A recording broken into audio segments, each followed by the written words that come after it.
Actually, one thing for everyone who's saying it in the comp general chat, I did not win an event because I could bring Legends units. The drills were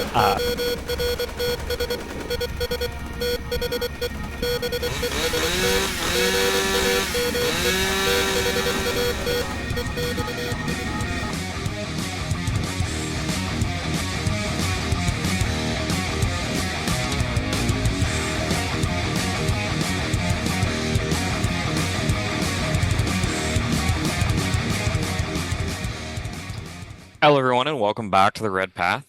This year's Brian, and with me, joined with Dara. And today we're going to be talking about something a little special. Dara just got back from a pretty unique experience. And I'd say that it's something that all hobbyists would envy and be jealous of for the opportunity to go to this event called No Retreat, which is a prime expression of what the hobby is all about, in my opinion. And I'm sure Dara will talk up a little bit more about it. But before we get further in, Dara, how you doing?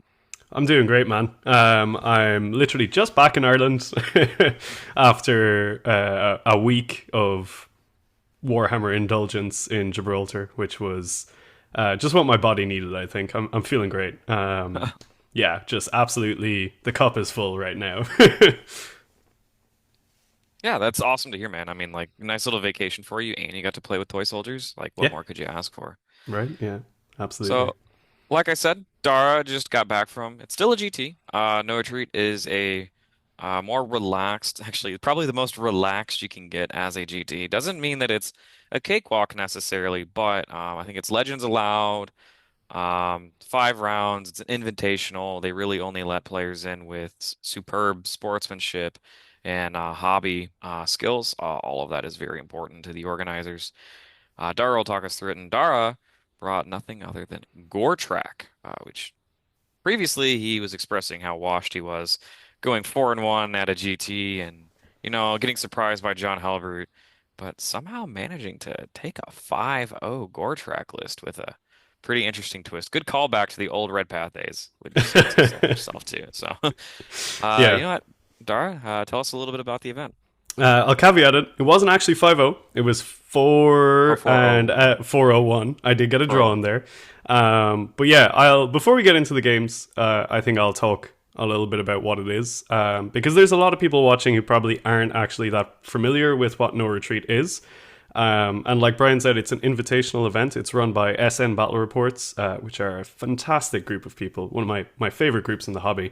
And every year they put on this event called No Retreat, which is an event which you have to apply for. So it's invitational only, and it's based on your hobby. It's based on who you are as a person, kind of like the vibes that you give off and all that. And this was my second year attending. And I think it's fair to say going forward in this video, it's probably a good idea to actually like maybe watch along with this one, because there's going to be a lot of pictures going along with this, because all the armies were like so insanely beautiful. It's not even funny. I mean, look, we all know I'm pretty good at the hobby. Like, I've won a bunch of painting awards and stuff, and that's the reason why I got invited to No Retreat. But I'm like on the lower end of the hobby scale in No Retreat. Like, it is the level of painting skill on display is just phenomenal. So it's such a beautiful event to attend. It's on in Gibraltar, which is a beautiful, beautiful part of the world. And it's on a super yacht, which is, the cherry on the cake. And the event is spread out over 3 days. You play one game on the Friday, two on the Saturday, two on the Sunday. And in between all those games, there's like, they bring you on excursions, they bring you all around the rock. There's like group dinners, group barbecue. And the camaraderie, the social aspect of it is actually like the most important part of No Retreat, where you get to hang out with like-minded hobbyists, talk about a whole bunch of different stuff. We had a sculpting class where I badly sculpted a skull and very well sculpted a dick and balls, like we had our own little mini competition for who could sculpt the best one of those. So that was pretty fun. But yeah, it's such an incredible experience, and it's really like no other tournament in the world. Everyone who goes to No Retreat always says that, and this is my second year attending. And unfortunately, this is like the last 40k No Retreat event. So it was a bit of a swan song, a lot of bittersweet kind of emotions going around. Everyone was like really happy to be there, but really sad that it's the last one because the SN team are focusing on Horus Heresy now. So they're moving kind of no retreat towards that in the future. So it was a little bit sad, but it was mostly really good vibes. Like there was a lot of people I met last year were attending again, so it was great to see some old friends. And I made a bunch of new ones as well, which was really amazing. But yeah, I wanted to go to this event with something a little bit old school, a little bit kind of like OG Red Path. And yeah, I just kind of looked into my collection and I said, all right, look, legends are allowed. This is the last no retreat. How do I want to represent myself like going down, you know? And there's even a detachment that reinforces transports, Dara. There sure So, is. Yeah. what transport did we bring? Yeah, I mean, look, I was humming and hawing about what I was going to bring, I was like, will I bring Possessed Slaughterbound? Will I just bring Warband, take it nice and easy, but my heart was calling to me, and every time I looked at my shelf, I saw my termite drills, and I just said, you know what, baby, there's never been a better time. So yeah, ended up going real old school, going back to Drill Gang, which the 8th and 9th edition Red Path followers will remember was a very fond unit that I ran a lot in the old days. So I brought them out and had an absolute romp of a time there. And yeah, look, it's really hard to encapsulate like just the vibe of No Retreat. I feel like I can't do it justice in what I'm saying. Like it's just the best event in the world. There's nothing else that even comes remotely close. I've been to tournaments like literally all around the world, and No Retreat is just so far above everything else. And last year when I was there, I was lucky enough to win the Players Player Award. And going back to this event, that was actually like kind of my goal. I was like, I would really love to win Players Player again because I knew I wouldn't win a painting award. I really would love to, but like I just don't. I'm good, but I'm just not as good as some of those guys, Your painting's all right. I'd Oh, say it's all right. like man, it's like there's like Golden Demon winners there, I'm not competing. Sure. But it's really hard, I think, to get even like aim for the Players Player Award because everyone is just takes the game in like the spirit that it's kind of almost designed to be played. It's a very relaxed atmosphere. The games are super chill and very, very friendly. Still with a competitive mindset, Like if I had my choice of how would a tournament game be played, it would be played exactly like this, where it's like quite a relaxed atmosphere. Everyone's chill. Doesn't really matter if you win or lose. Just like how's the vibe? What kind of a story are you telling? While still playing the game competitively. And all 5 of my games this year were exactly that, and more. So yeah, it was just really special. Audrey came over with me, my wife, which was super nice. We didn't get to have a honeymoon as well, so this was kind of like a mini moon for us too. And yeah, it was just awesome. Like, getting to hang out with everyone, and yeah, I don't know, man. It's really, really hard to put it into words, but every time I go, like the second time now that I've been, when I come back, I'm just so like motivated to hobby and to like do something. And I'm just like so inspired by everything I see and experience over there. It's just, yeah, it's just amazing. But I guess before we dive into like the games on the list and all that, I do want to give a big shout out to our Red Path patrons because as amazing as No Retreat is, it's quite a lot of money to go over there and do everything. And I wouldn't be able to do it if I didn't have the support from the patrons. So, shout out to you folks. It is not a cheap event to do, and without your help, I just would not be there. So yeah, massive thank you to all of you as well for the support. Yep. So yeah, Yeah. And that's like I get my WCW and Dara gets his no retreat, and that's usually kind of like where we try to cap off the years for our like player seasons. So yeah, yeah. Again, another successful year at no retreat. And like the success that comes out of this, as Dara was stating, that's the special part about it. The part that I envy the most is the ability to be in a competitive atmosphere, but still have it be relaxed. Beautiful painted armies, a yacht, and then of course everybody's just getting along. And like there's like yoga classes, right? Wasn't there yoga classes last year? fitness classes, yeah, My fitness bad. I classes, mean, which I did not do because they're like pretty intense, but like. Yeah, I mean, every night we're going out for drinks. There's like a whole pina coladas joke that we always just like overindulge in those. Happy hour goes on for like 4 hours on the yacht, so it's great. And yeah, look, I don't know. I've made like friends there that I feel like are going to be like lifelong friends now, That's and awesome, man. that's just an experience I can't say like is comparable to really any other kind of tournament I've been to. That's awesome, man. You know what? Uh, I that's what this hobby is all about. Yeah, Now, yeah. Hey let's. everyone, if you've been enjoying the Red Path and want to support the channel, then check out our Patreon. Whether you're into competitive play or just love hobbying your berserkers, there's something in there for you. By signing up to either the Berserker Hobby or Berserker Competitive tier, you'll get access to one of two private channels in the Discord, which focuses on painting and modeling or competitive play. You'll be able to talk shop, jam list ideas, paint jobs, and all that good stuff in there. And if you just can't decide between the two, then grab the 8 pound tier, which gives you access to both. The links are in the description below. Cheers for watching, folks, and keep walking the Red Path. Let's go right into what the people are waiting for, Dara. Tell us about John Helbrute and his drills. John Hilbert was not at this event. What? Yeah, yeah. I was humming and hawing about it, right? I was like, oh man, the Helbert's so cool. Went to Dark Doom, he was so good. And I honestly was like, you know what? As great as John Helbert is, he's a little bit toxic. And I don't want my opponents to have a toxic experience against me. He is a little toxic. He's a little bit toxic. So I left him at home. But the list was. So what I tried to do here was. For those who've been watching the channel for a while, you know that I kind of have like this like sort of custom lore for my warband, the Cinder Host. It was like led by this guy Macrolore. So I thought of this as like a sort of a historical kind of moment in the warband. So I actually brought like the OG Chaos Lord Macrolore. I'll have him come up on screen. And some of the greatest hits. So I had a Master of Executions with the Scout Enhancement. That was him. And I had a Master of Executions with the Fight First Enhancement. Then I had Khorne as well, because, you got to get someone else to lead the other Berserker squad.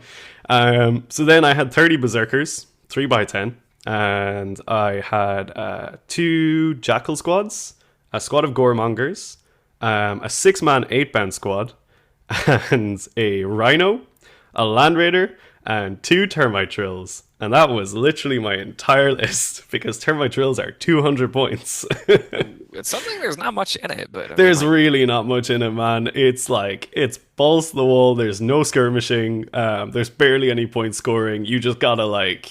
run at your opponent and figure it out. Yeah, I mean, it's real drills fun. do hit pretty hard, though. Sort of. Sort of. Sort of? Yeah, so, okay, I should probably run through the drills, right? So, functionally, they're somewhere between a Land Raider and a Rhino. Got 14 wounds. They can deep strike on turn 1, and the guys can get out straight away. But hilariously, they don't have that like drop pod rules clarification where they can charge afterwards. So the Berserkers can like jump out and then just be like, aha, here we are. They have 5 melta-guns and 2 heavy flamers, and they have 6 attacks in combat that hit on 4s, and they're like anti-vehicle 3+, D3+3 damage. That's kind of all they are. I didn't bring them because they were good. I brought them because they were my drills, and I love my drills. And it was cool, I've got to say, in pretty much every single game, I was like, damn, I really wish these were 2 rhinos and some other stuff in the list, because I don't think there was a single game where they were like worth what I brought them for. But that's fine. It doesn't matter. It was cool. I got to drive them around and like laugh and stuff, Probably the best use of them was in game 5 when I had one deep strike on like a far objective in turn 1 so I could terraform it. That was like probably the best use case I ever had for the drills. But yeah, and I brought it in Goretrack because Goretrack is like weirdly my new favorite detachment. You're 9-1 or 8-1-1 with it now. 8-1-1, I guess, yeah, with maybe another event in a couple of weeks on it as well. So yeah, it's so that was the list. Bit of an El Clasico for the long-time viewers, and it felt great to run it out. And like, a Land Raider as well. It's just like, they're just so cool now. I just absolutely love them. I can't get enough. There's a Land Raider in like every single one of my lists. It's actually kind of ironic how like you don't have good shooting, but you still have very scary shooting if you line it all up. Yeah. Yeah, no, it's Look, not bad. Yeah. I walk mean, I to a think it rhino. was it Rin who said it in the Patreon chat where it's like the Forge Fiend keeps you honest and the Land Raider keeps you guessing. And I'm just like, yep. Then what is the drill? The drill keeps you questioning why you put it in the list, I think. Yeah, it was the drills were funny. They weren't terrible, but they weren't good either, I would say. Okay, well, tell us about the adventure of the drills, Dara. Tell us Okay. about All right. Let's game go into one. this. Yeah.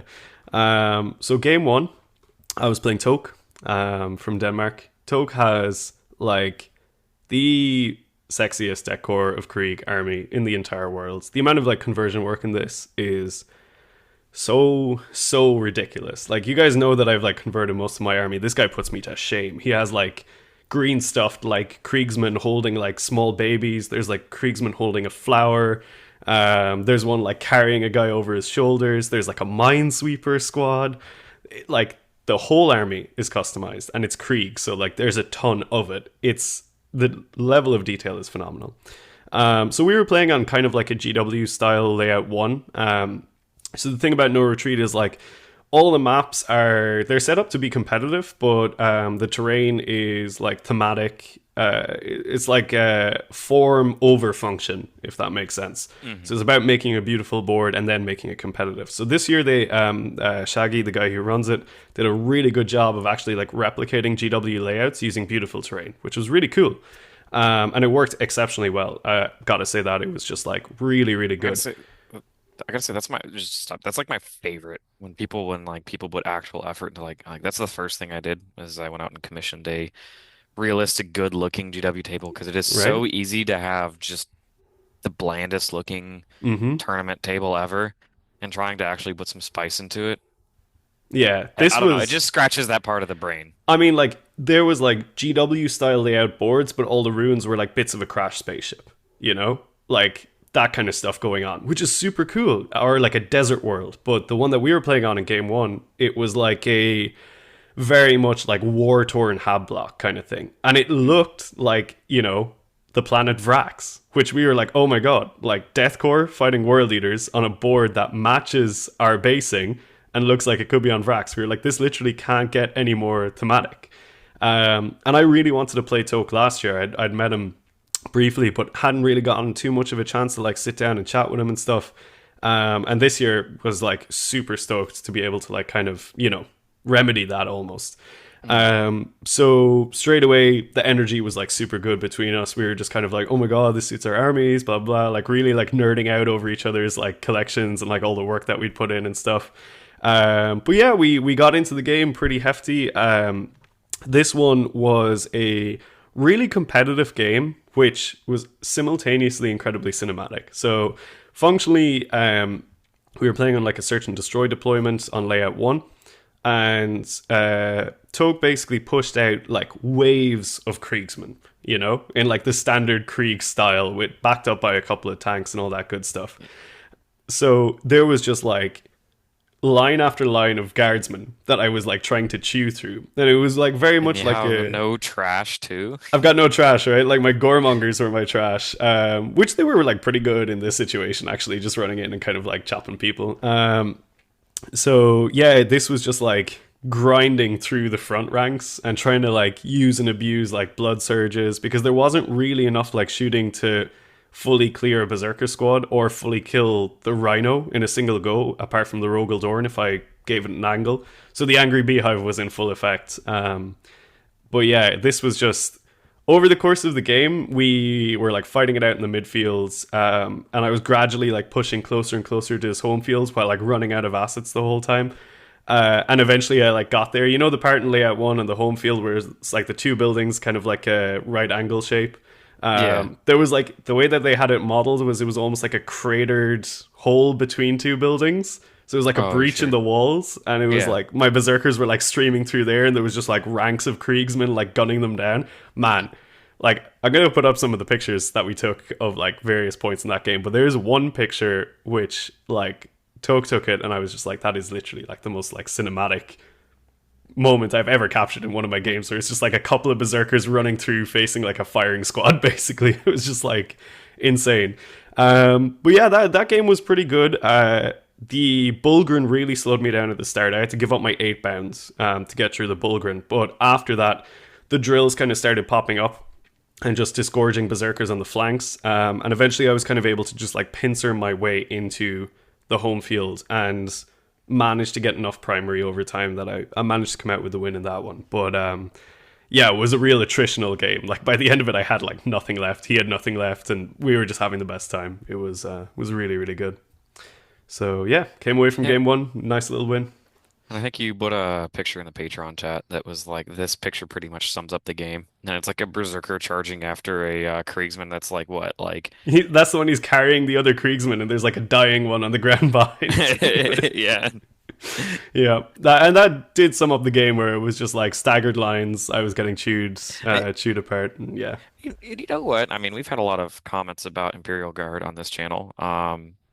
Krieger genuinely one of the cooler versions of Imperial Guard. I'm more of a Vestroyan guy myself, but Krieger definitely a little bit more up the grim dark alley.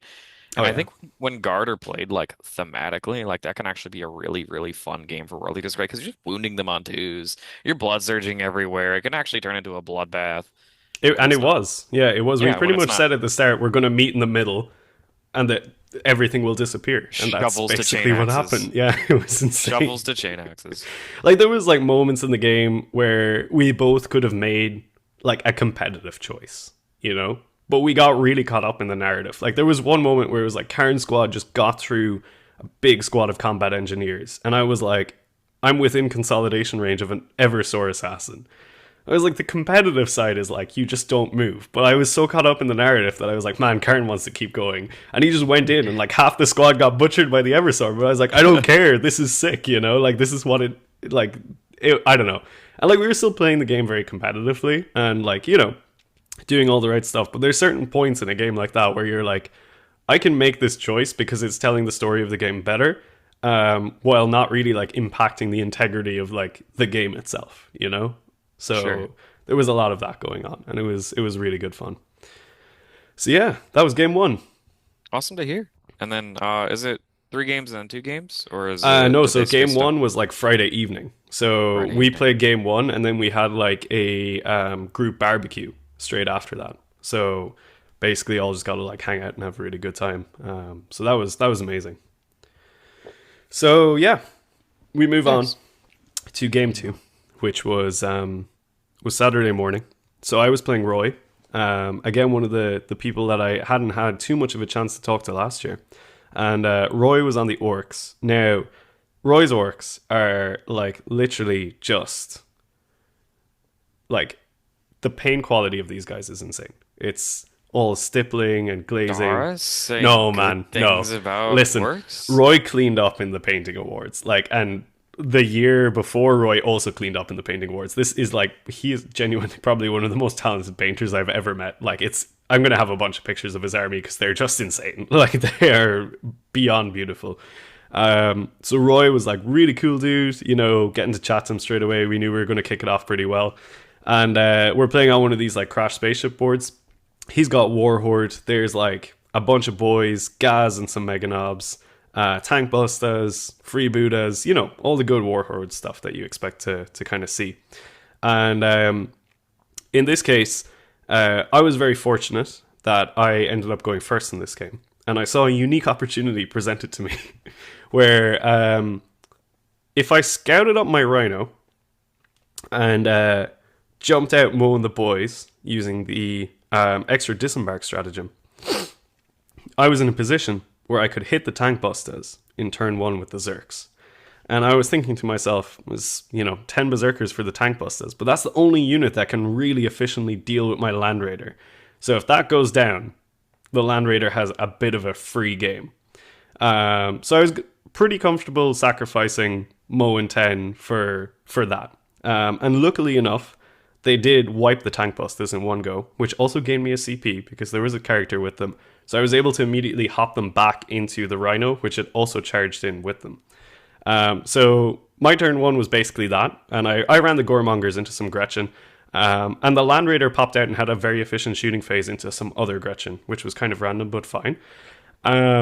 So my turn one ended with like my rhino in the middle of his deployment zone, surrounded by like a million orcs, and the berserkers inside just being like, "Woohoo! We did our job." Um, so the angry beehive happened, where he shot it in the next Shot turn. it, They yeah. jumped out, but like he had set it up where it was like the only unit they could surge into was like Gaz and the Mega Knobs. So Oh no! I was like, I'm going to use it because I've never used this stratagem before, and I really want to. Did it feel good? It felt really good. Yeah, I did enjoy using it. I don't know how Mo felt about it. He didn't feel great. And then the rest of the turn, he kind of picks up the gore mongers and stuff. But there wasn't really much to do. I hadn't put out too much on the table. And then yeah, Mo and the Zerks fought Gaz, and like I put like 2 wounds on Gaz with Mo, and I think I like took 2 wounds off of Meganob, and then all of them died, and I was just like, worth it. So worth it. So that was pretty funny. But yeah, it kind of went on from there. But because I'd taken out the tank busters quite early, I was in a really good position to kind of just like capitalize on what my Land Raider now could do. Oh yeah, the other really funny thing that Roy did in turn one was he jumped 20 boys into my literally like the wag Mr. Bond moment. He jumped 20 boys into my deployment zone because as we know, my list has no screening. There's nothing I can do about it. And he just banged a 9-inch charge and killed all the jackals in my home field. So I was just like, right, okay. So in the next turn, I'm like, I need to deal with that right now because we're playing Lynchpin. Yeah, So I need my home field. you need your home. I need my home field real bad. So the drill had deep struck up in my turn one in like my natural expansion objective, which I found out was a nice little play that I used a couple of times. So I was like, right, I was hoping to push with Karen Squad into your deployment zone in this turn, but instead I will be pushing back to my deployment zone for my home field objective. Fully aware that like he could fight on doubt with the 20 boys, and I'm probably going to lose like the whole squad, but I'm like, it's fine. Karen will stand back up, and like then I'll be able to hold Lynchpin with him for the rest of the game. And it was really funny because Karen just didn't stand back up when he died. So I was like, nice, cool. I have no Man, one to hold my home feels field. like feels like a 50-50, doesn't it? It really does, yeah, or like a 60-40 against you. So yeah, that kind of sucks. But elsewhere, I was having a pretty good push into his deployment zone. Like my other drill was like disgorging berserkers into one flank, and then the 8 bound had came out. And I was like lining up the 8 bound to charge into the Mega Knobs, but the Land Raider just like showed up and shot 4 of them to death, which I was just like, all right, okay, I guess we're doing this. So I was able to clean up a lot of like his kind of big push units in that turn, which was pretty nice. But my home field was like gone. So over the following turns, I had to like bring a drill back to my home field so I could start scoring Lynchpin, which got there by like turn 4, I think. So whatever. But we were just slugging it out kind of like in his deployment zone area. Yeah. Gaz eventually kind of broke through and was like on the middle objective. So I sent a bunch of jackals into him and just like lobbed a grenade at him to kill him, and like there was a bunch of other stuff kind of going into him. He fought on death with some 8 bound, and I think he wiped out most of the 8 bound. There was a lot of stuff going on. But I had kind of really pushed hard onto his natural expansion with a bunch of Zerks and just like picked up everything around there. So it was a very brutal game, but it ended with a pretty comfortable win for me in that case. Just like absolute brutality. Again, ending the game with almost nothing on the board, but like good Classic times, orc faction. I have a very similar story to that. It's just what Warhorde does with the fight on Yeah, death and the inner. It's just everybody dies. It's always a good time. yeah, yeah. It was really fun. Really, really enjoyed that game. Roy was an absolute blast to play against, and just like it was the real contrast between our two armies of like ultimate grimdark versus like pastel, kind of like beautifully bright and colorful orcs. I'll say that the jump 20 boys like actually is something that keeps me up at night. Like every time you look at an orc list, there's a chance they have that nightmare fuel in there, and you're like, in the back of your head, they're like, are they crazy enough to go for the 9-inch charge? Yep, yep. Are you comfortable with the idea of them shoving 20 boys in your face on a 9-inch charge? Nobody's ever comfortable with it. Well, I mean, Roy was right because we were talking about it afterwards, and he was like, "You put so much pressure on me early that if I didn't go for that play and didn't play to my outs, you would have just absolutely hammered me in the next turn. But instead, you had to pull a lot of resources back." And I was like, "Yeah, that was like sometimes you do just have to go for the 9-inch charge, and if you're gonna do it, and if you're an orc player, it just seems more likely that you're gonna bang that 9, you know." So yeah, that was an awesome game. Really enjoyed that one. Tons of fun. That is the nicest I've seen you be about that faction. I like playing against orcs. I just don't like orcs. But I love Roy and I love his army. So yeah, We'll keep it positive. All right. yeah. Game I'm, three. I'm yeah.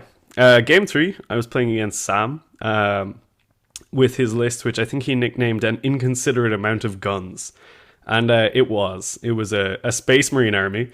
So it was Gladius, and it was painted as Soul Drinkers, which is like a very bespoke, out there chapter. It's like purple with white trim. I have to look this up. It's old school, like real old school. This So is just Emperor's Children with extra steps. it is, yeah, basically Emperor's Children. So Sam was playing, yeah, just a ton of guns in Gladius. There was a Repex, there was a Lancer, a Ballistus, 10 Hellblasters with a Lieutenant, in some Inceptors, Scouts, Infiltrators, a Brutalis Dreadnought. It was, like a big brick of Aggressors and a big brick of Eliminators. It was literally just tons of guns. And we were playing on kind of like a layout 4 style Dawn of War deployment, which was real rough for me because, like, no matter where I tried to put the Land Raider, I was like, well, there's literally nowhere that this guy is not getting shot in turn 1. So I kind of made my bed with it, and I was like, all right, look, I can do it in a way where it can get shot once, and if it lives, I can reactive move it so it can't be shot again. um, that was my game plan. And that's basically what happened. I think he took like maybe like 6 or 7 wounds off of it from either the Lancer or the Repex. I can't remember exactly which one he shot first, but it hurt. And yeah, this was a hard board for me to push up on because getting into the middle was like, I mean, you know, the Dawn of War kind of layout 4 style deployment. The middle objectives are just like completely exposed. Yeah. And like I did not want to be completely exposed against this list. So this was one of those games where I kind of said to myself, right, look, I'm just going to have to kind of make a bit of a crazy push here and gamble a little bit. And if the gamble pays off, I can fight this game. And if it doesn't pay off, I can't. So he had on one extreme flank the Lancer, and on the other extreme flank the Repex and the Brutalis. And I was just like, right, I'm going to push both those flanks right now. So Mo and the boys rocket out of the Rhino and go for the Repex, and a drill pops up on the other side and goes for the Lancer. And the drill actually takes some damage off the Lancer in shooting. Not very many wounds, but a few. And the Land Raider rocks up and actually strips a good few wounds off the Repex, which I'm like, okay. And then Mo and the boys throw a grenade at it, strip another few wounds. Now I'm feeling a lot more confident about the Repex dying. The drill makes its charge into the Lancer. So bangs the 9, does no damage in combat, which I was like, nice work, drill, thank you. But the Berserkers do kill the Repex, which I was like, all right, that's pretty big. And they're in a really good place, where I'm kind of like, oh, I could spend the CP to jump them back into the Rhino. But actually, they're kind of like boxing in the Brutalis, which I'm like pretty okay about because they're going to be blood surging. So that's happy days. And in the middle, I had actually just like, I felt so bad for doing it. I suicide drove the Land Raider onto the middle objective. And I just like disgorged the 8-bound to, I can't remember exactly what squad he had on the middle, but it was just to go out and like kill a squad. And I was like, all right, they're the ones who are jumping back into the Land Raider instead. So it's 6 8 bound pop up to just murder 5 scouts and It get back wasn't, in the Land Raider. it wasn't quite 5 scouts. It was something that like, it was just unnecessary. You know, it was one of those things. They had originally jumped out to go after the Hellblasters, but he had used the Gladius reactive move, which I totally forgot about, to just move them away. And I was like, oh, okay, bye. Sucks to be me. So, yeah, following turn kind of comes around, and he's brought in the Eliminators down by the Lancer, and he's brought in the Aggressors on the other flank. And the Aggressors just like have this insane whiff where they only kill like 3 Berserkers or something like that, and then they like surge. So that's pretty sick for me. The Eradicators, on the other hand, do not whiff, and they blow the crap out of the drill, and all the berserkers fall out. And then the Hellblasters just blow up the Land Raider. So I was just like, all right, tight. This is not good right now. So yeah, the other drill then rapid ingress, like kind of behind where the Land Raider died, and I was like, you are my hopes and dreams right now. This is Carton 10 inside being like, we have to save the day. So over the following couple of turns, we kind of like whittle each other down. Sam is whittling me down a lot more. So the Zerks that fell out of the drill go into the Eradicators and just pick them all up because, 6 dudes, it's fine. The Zerks on the other flank who've been whittled down a little bit, they just kind of make a nuisance of themselves until the Brutalis eventually comes over and kicks the crap out of them. And the 8-bound, I think there's like maybe 4 or 5 left at this point. They just go around and be a little bit of a nuisance as well. But the problem is I can never get to the Hellblasters. And they're the ones that are actually putting out like the most damage by a mile. Like they're doing an insane amount of damage to me every single turn. And they're always just like running away, like, flipping the finger at me as like they do their like reactive move. And my 8-bound are just like, oh God, you're so annoying. And then eventually the Brutalis is like, I'll deal with the 8-bound. It just walks in and like kills them all in one go. And Khorne and the boys and my one drill are just like, we have to do like 100 jobs at once, and they're doing like so many jobs at once. They're really like going all out to just like do bits and pieces. Meanwhile, the far flank is like, eventually the Hellblasters, after like reactive moving enough, find a line on like the boys, and they just like obliterate that one berserker squad. So that Lancer is now free to like eventually just like crawl away. So we get to kind of like the dying moments of the game, and I'm literally there with like a drill, Khorne, and 10 berserkers, and Barney has been in the backfield consistently chasing down 3 Inceptors every single turn, and like just losing enough jackals that he can keep chasing them down in the next turn and keep them pinned in place. And that's all he was doing, and it was the Lord's work. He was keeping them off my home field objective. Eventually there was like 1 Inceptor left on like 2 wounds, and like just Barney, and he just got pistol shot in the head, obviously, but like it was amazing. That was so funny. So yeah, the last turn of the game, we're lucky at it because I have managed to kind of control 2 of the 3 middle objectives for most of the game. So I'm like doing okay on my score. But turn 4 and 5, Sam just like surges out because obviously he can at this point.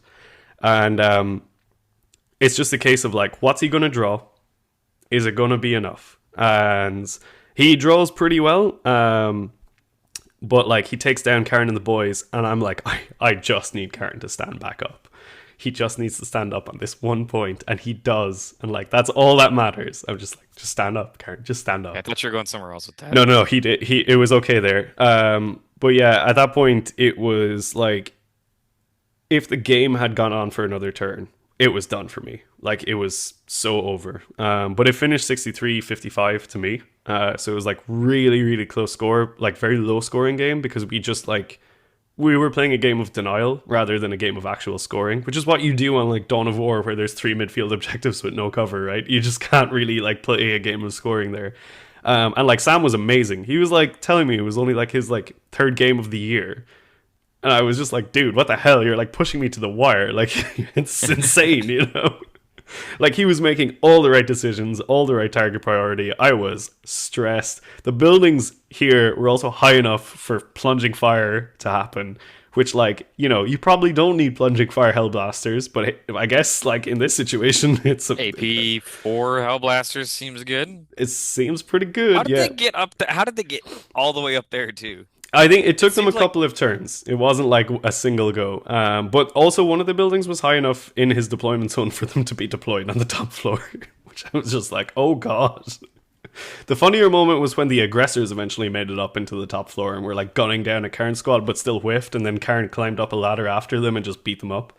I did enjoy that. But yeah, it was a slugfest of a game. Like we said at the start, we were like, this is going to be, we throw 2 haymakers at each other, and whoever falls down first loses. And that was the game. It was just so insanely brutal. But I had never met Sam before.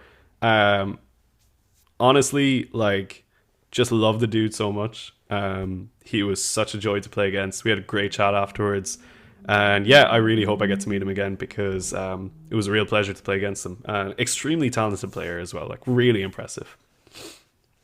Yeah, and I think that's also one of those things is sometimes you get dealt a really crappy table into an army that's going to blast you off the table, and the only way that you have an out is to just man up and run across the table at them. It was scary, dude. I was like, I know what I'm doing here, and I know how risky it is, but like, I don't have another option. And it was fun. I kind of loved the thrill of it as well. It's like, ooh, 9-inch charges of my drills. Like, this is feeling like ninth edition. So yeah, that was game three. Pretty amazing. We're getting to your draw game here soon, aren't we? We're getting to the draw game right now. It, Yeah, it wouldn't be Dara at a GT if weird ass draws weren't happening weird ass anyways, but draw, right? anyways, I mean this is two games for the day. They're probably you're done for the is it one two Yeah, two? yeah, yeah. So So between game two and three, we went out in a boat to go on a dolphin yep. safari. So that was like What? awesome, you know. Yeah, it was super good. So like we all just got together after lunch, and just like went out to Some see the dolphins. some GTs or cons have like hobby booths or like Golden Demon showcases or like GW shops and other vendors, and you're out here looking at dolphins. Yeah, man. Like this is the vibe, right? So then after game three, we had like the group dinner in the nearest Italian restaurant, which is like super fun. Like we literally take up like the entire restaurant. It's just one massive table.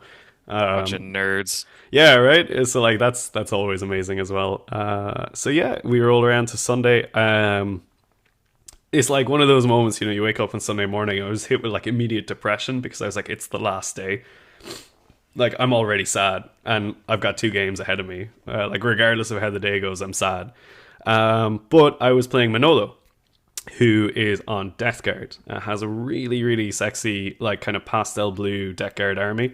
Also a very good player. Goes to like a ton of the Spanish team tournaments, which, as we all know, are like insanely massive for random For, reasons.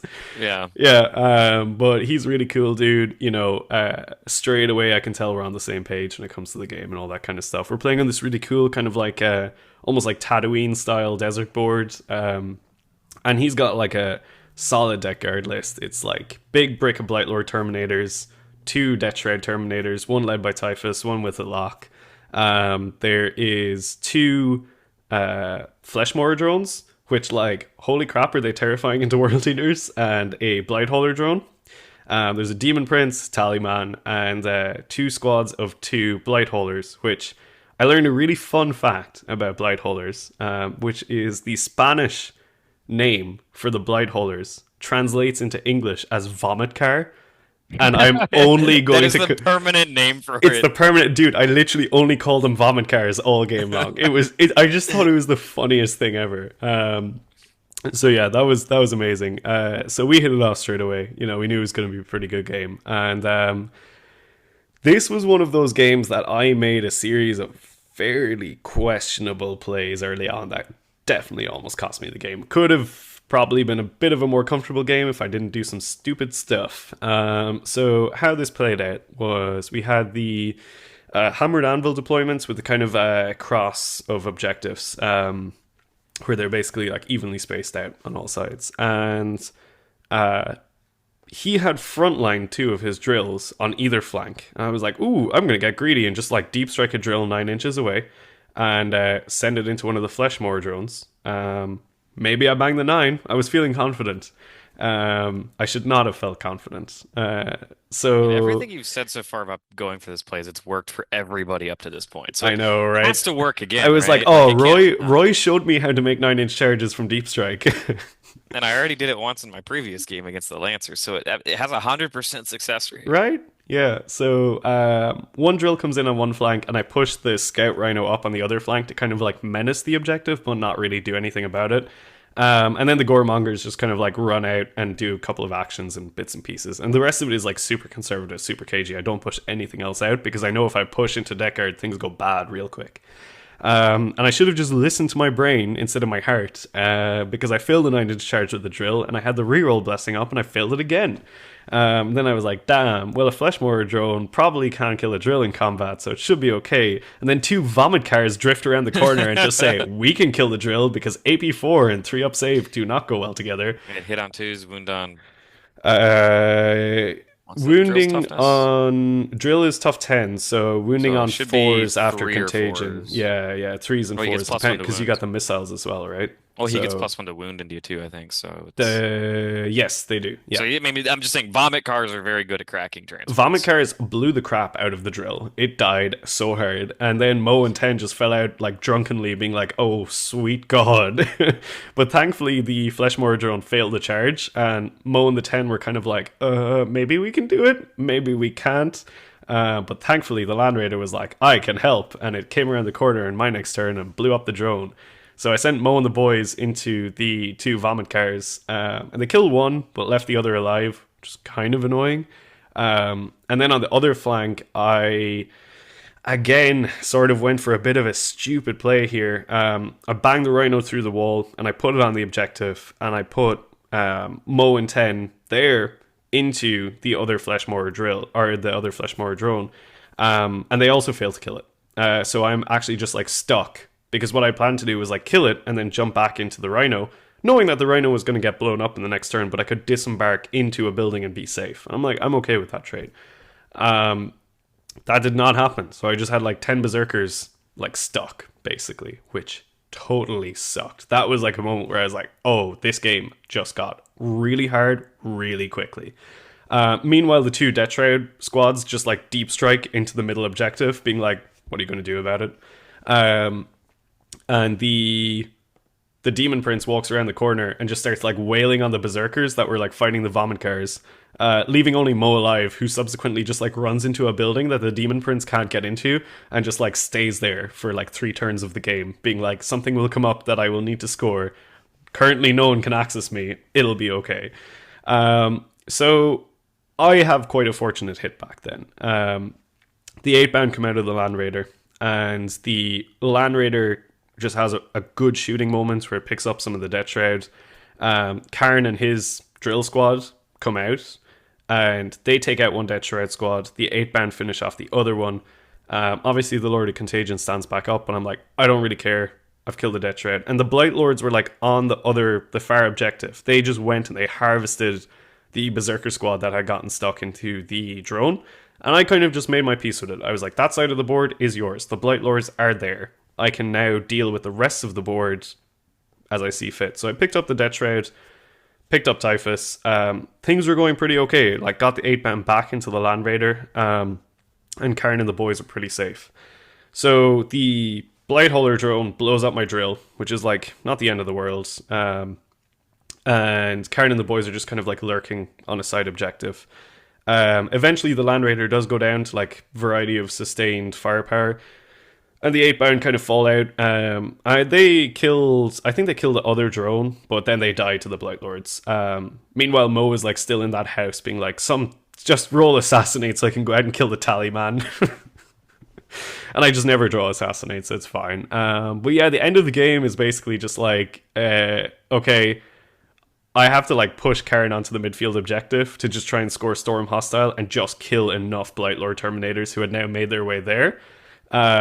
And if I score Storm Hostile, I think I've gotten enough points to clinch this game. And that works pretty well. I kill like most of the Blightlords, and I have enough Berserkers to out-OC him.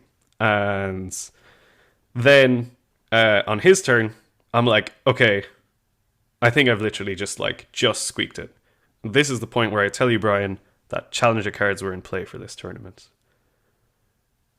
And instead of it being 88, Why 85... would they want? Did they think the challenger cards would make it more fun?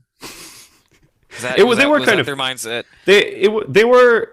To be honest, they were like a little bit better in this one, I felt. It wasn't like... Because no one was kind of like abusing them. But the Challenger card brought it to a draw instead. And I will say, El Clasico. as much as you can be like, oh, that sucks, I actually think like a draw was the correct outcome for this game, because we were literally dead even until the last turn, you know? Like, our scores were completely even. And the game felt like a draw. Like, it felt like we had done exactly the same things to each other, and like it should have been a draw. So I was kind of like, you know what? Perfect. I did not tell you the other fun thing about No Retreat this year. Twists were also in play. And the twist for this mission, which came back to bite me in the ass royally was all ranged weapons have the pistol keyword. Not the vomit cars pistoling. Wait, Not no, not just that. No, no, no. That's the Blight Lords, Think about the right? Blight Lord Terminate, yeah, because Karen and the boys, when they thought they had killed enough, What those happens when you have, flamers just torched them. yeah, what happens when you have two pistol keywords? I don't know. You got like nothing from this, right? Like literally no Yeah, upside. no, I got no upside from it because I'm like, my guns are on vehicles, which can shoot in combat anyway, and on berserkers who are pistols. So that was Should have like, brought your 10-man Terminator squad, I guess. yeah. So the twist didn't matter in any of the other games we played, but that one it was pretty funny because we were both just like, oh, it's like the fucking Blight Lords, the micro Uzi to like Karen's head, just like gutting him into the ground. But it was an amazing game, like 88-88 finish, perfect score. You know, like actually the perfect score. Better than 77.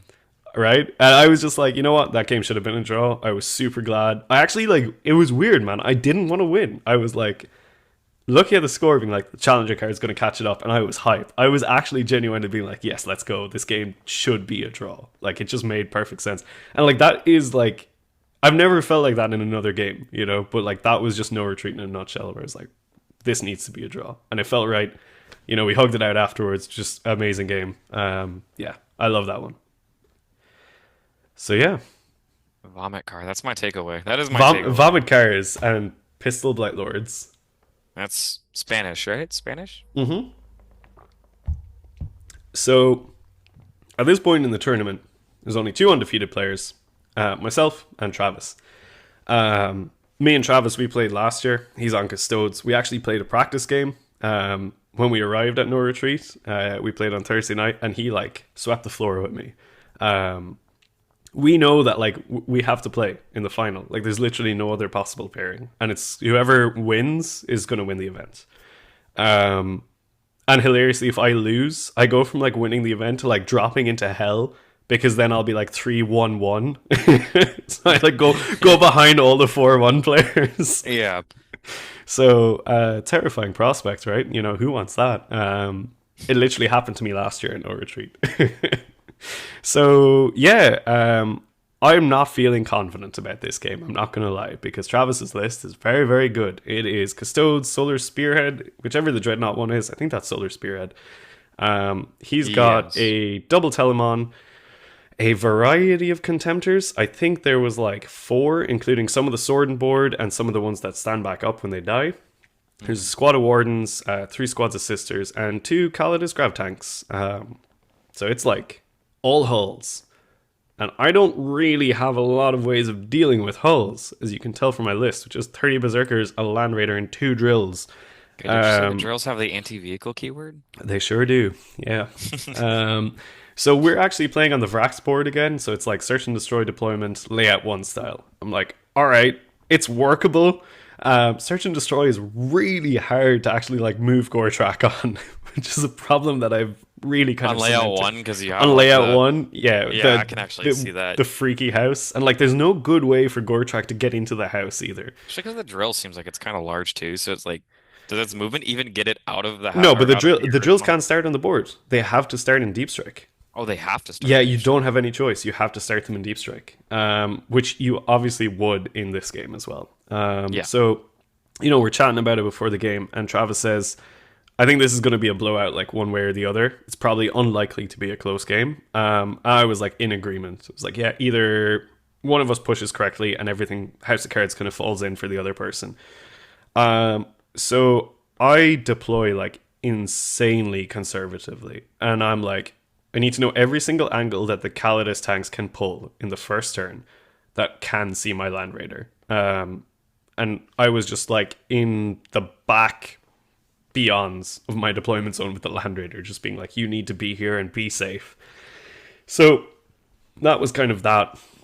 So I go first, which is good because we're playing Terraform. So my Goremongers, like one of them jumps out from the house and just terraforms the middle objective and says, deal with it. Because if you move onto this objective to terraform it back, I'm going to jump back into the house and you can't access me anymore. And on my top fields, the kind of natural expansion objective, I deep strike a drill and I terraform there. And let me tell you, terraforming with a drill just feels natural. You know, I'm like, I am literally shaping the earth around me. Yeah, you're literally drilling. Yeah. And I'm pretty happy with that. That's like literally all I do. You know, very, very simple. So Travis gets a really interesting card draw on his turn one, where he actually just like has to do a bunch of actions on the middle objective to score points. And he's there like, I really want to kill the Goremongers because if I kill your scoring, you're in so much trouble. But I also really need to get like a bunch of points out of this, and I can't let you just have this terraform for free. And we're humming and hawing over like, is it worth it to like trigger the reactive move and get some points? Is it not? Eventually he decides it is. So I scuttle away into the walls and he gets a bunch of points, which is definitely like the correct choice. But what Travis does, and I love him for this, it was so funny. He dead-eyed me and he was like, I think I can just really disrespect your shooting and push. And I was like, oh God, you're right. Like, he's so true, you know? So he pushes so hard, like literally all the dreadnoughts just come out and line up across his side of the midfield. There's like 2 Telemons, one of which is a character, and all 4 Contemptors around. And then like the Sisters Rhino like drives up onto his home field objective, and that's pretty much it. And I was just like looking at the board, looking at these like 6 dreadnoughts on the other side of the wall, and I don't have the resources to push them correctly. And I was just like, what am I going to do? And a little voice in my head, it was your voice, came back to me. And it was just like, it was a video we did. And you were just like, sometimes you have to recognize that you can't play a safe game. You can't play passive aggressive. And you just have to play to your outs and hope that it works out. And I was like, man, you know what? It's that moment. So I pull Assassinate. And I can't remember what my other card was. It doesn't matter. What matters is I drew Assassinate. And I was like, right, the character Telemon is on the middle objective. Maybe I can get him. So Mo and the boys jump out of the Rhino and they go running forward straight at the Telemon. And I'm like, what's going to happen here is I'm going to charge in. I'm going to go for the Telemon. You're definitely going to heroically intervene with either the Wardens or a Dreadnought. Doesn't matter what you do. I'm going to lose Mo and the boys. But maybe I take out the Telemon. Because what I'm going to do is nudge out the Land Raider from the 2 home field runes. Yep. Just like shoot something, and then you're going to shoot it back. And if I don't die, I'll reactive move behind and go back into the safe space. So I was like, I'm just going to try and weaken the Telemon. Maybe I get really lucky with the Land Raider and take it down to like half wounds, and then I'm confident about Mo and the boys getting the kill. So I'm going to say this to the viewers right now. I did not tell Brian about this game before I go any further with what happens, because this is the most insane run of dice that has ever happened in my entire life. So I shoot the Land Raider. It one-shots the Telemon. The Telemon blows up, and it takes like 2 to 3 wounds off every single Dreadnought. And I'm like, you know what? I'll take that for $1. So Mo and the boys are like, okay, cool. Now we can kill like a Contemptor. So I send them in. They take out a Contemptor, which stands back up on 1 wound on a d6. Like only comes back with 1, which I was like, all right, that's pretty cool.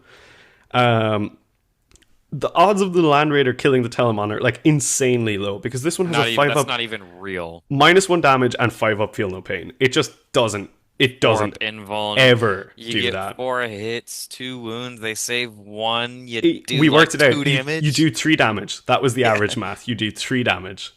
And it was just like, nope, I do whatever the fuck I want. Dice aren't real on 4-ups. So, like, Karen and the boys were, like, in the drill on my top objective, just watching this happen, being like, Jesus Christ, like, what are we supposed to do? So they just kind of stayed there. And we were both, like, in shock, you know? And I was like, all right, let's go from here, see what happens. So that finished up my turn like that. Just phenomenally successful. And if you think that's where it stops, you're so wrong. Because the Calidus Grav Tank shoots the Land Raider in the next turn. Shield Hose or Solar Spearhead as a stratagem that ignores hit modifiers and cover. So can't do... Well, I popped Smoke to force out the CP. So that he had to use that stratagem as well. But functionally, you've got a Calidus Grav Tank hitting on 2s, wounding on 3s with twin linked, like AP3, D6 plus big damage. Yeah. And it does like something like 6 wounds to the Land Raider, which I was like, insane. The odds are that it kills it in one shot. So I react, move behind, so the other Calidus can't do anything, which I was like, sweet. We kind of knew that was going to happen. Well, we were like, it either one-shots it or you don't get to kill the Land Raider. Meanwhile, I've rapid ingressed a drill in the house, which is pretty nice. It's like ready to go. Yeah, ready to go for the next turn. So that's kind of that turn. Not too much happens. There's a lot of positioning and stuff. Travis is kind of like reeling a little bit because he just did not expect to lose a Telemon. The tilt factor, yeah. Yeah, he cleans up the Berserkers in the midfield, which is like, obviously that's going to happen. So the Land Raider pops out in the next turn, and the 8-bound disgorge themselves, who are just like, oh, sweet, we never thought we were going to get Lance in this game, but nice. So they go running after a Telemon. Khorne and the boys come out of the drill and go running after the Telemon as well, because I know if I kill one, I can pile into the Contemptor, kill that as well, and then bad touch a Calidus, which I was like, sweet. Little did I know I just like wouldn't have to bad touch the Calidus, because the Land Raider is just like, here I go again, 8 shots, 6 hits, 4 wounds. You failed 2 saves? How many wounds do you have? 14? Okay, double 6 on the damage. Easy. 1-shot Calidus.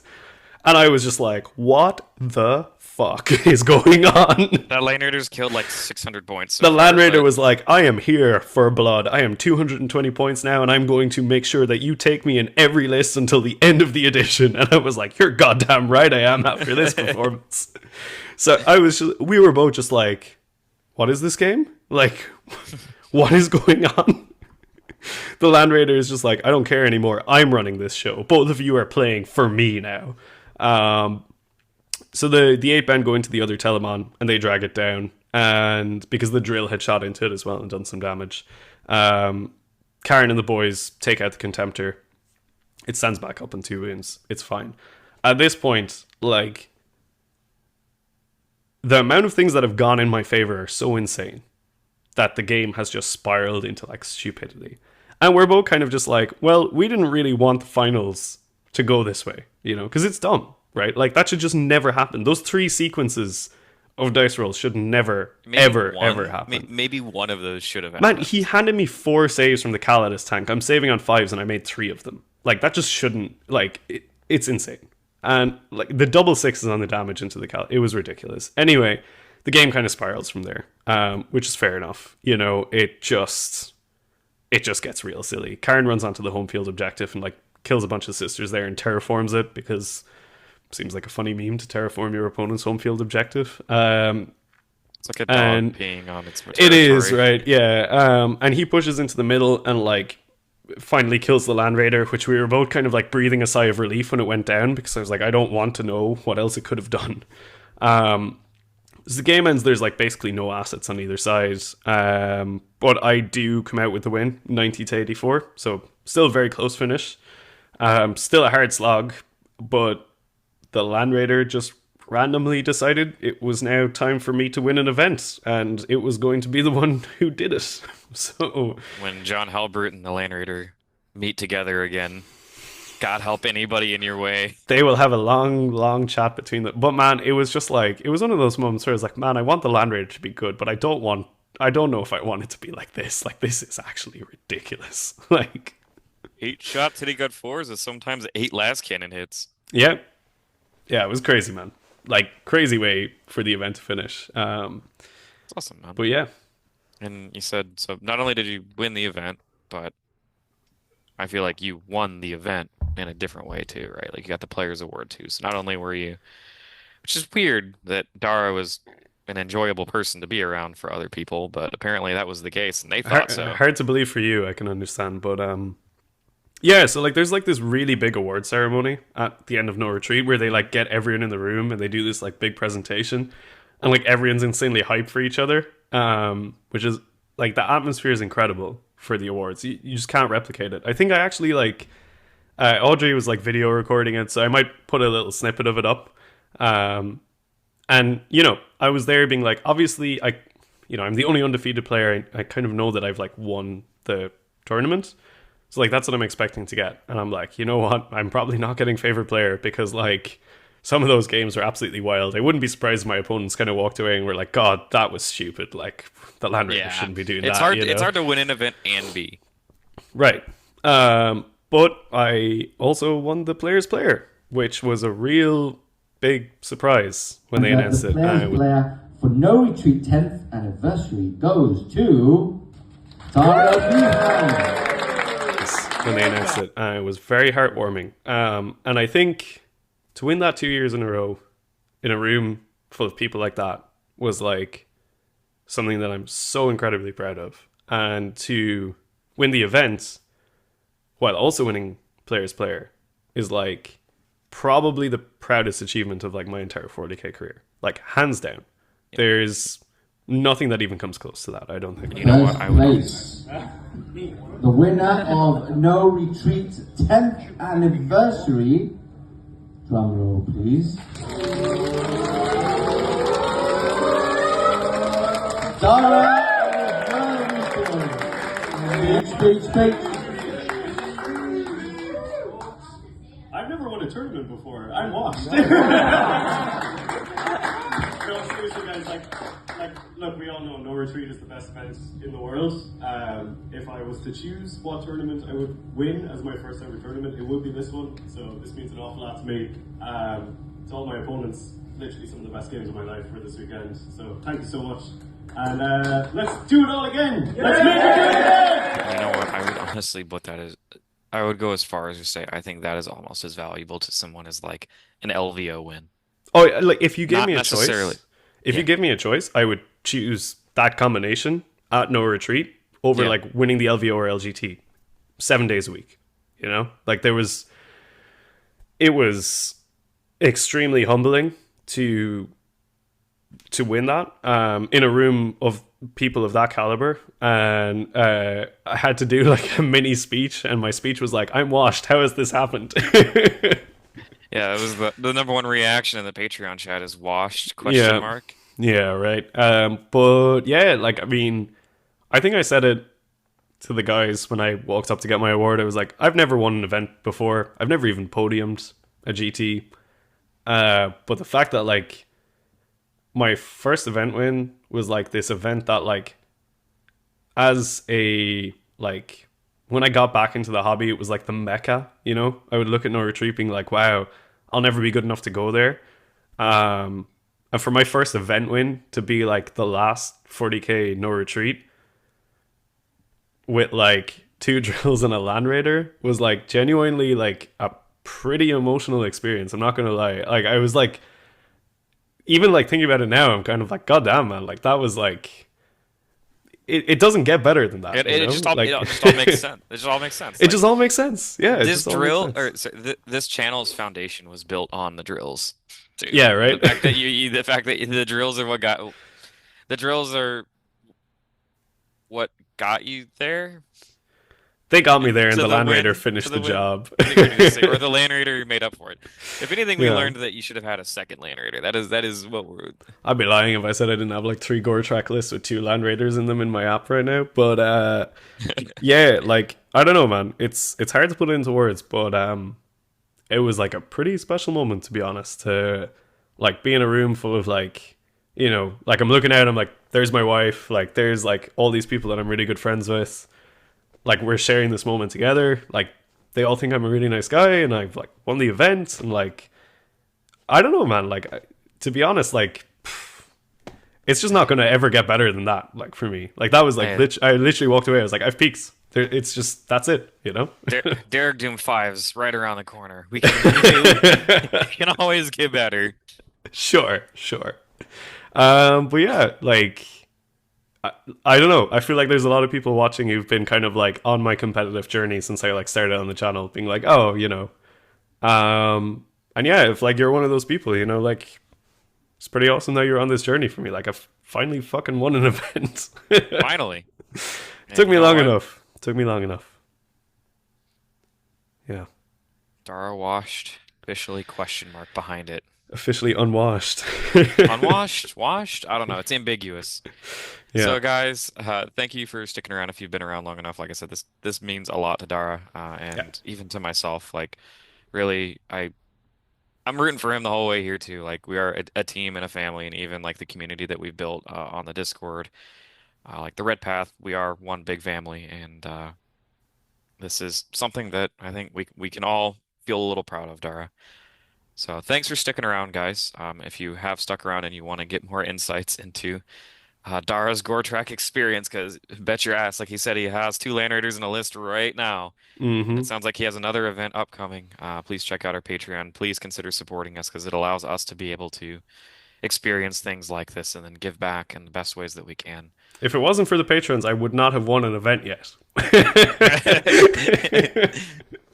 Quite literally, pay to let Dara win. Yeah, right. Let's So, let's push it but like that.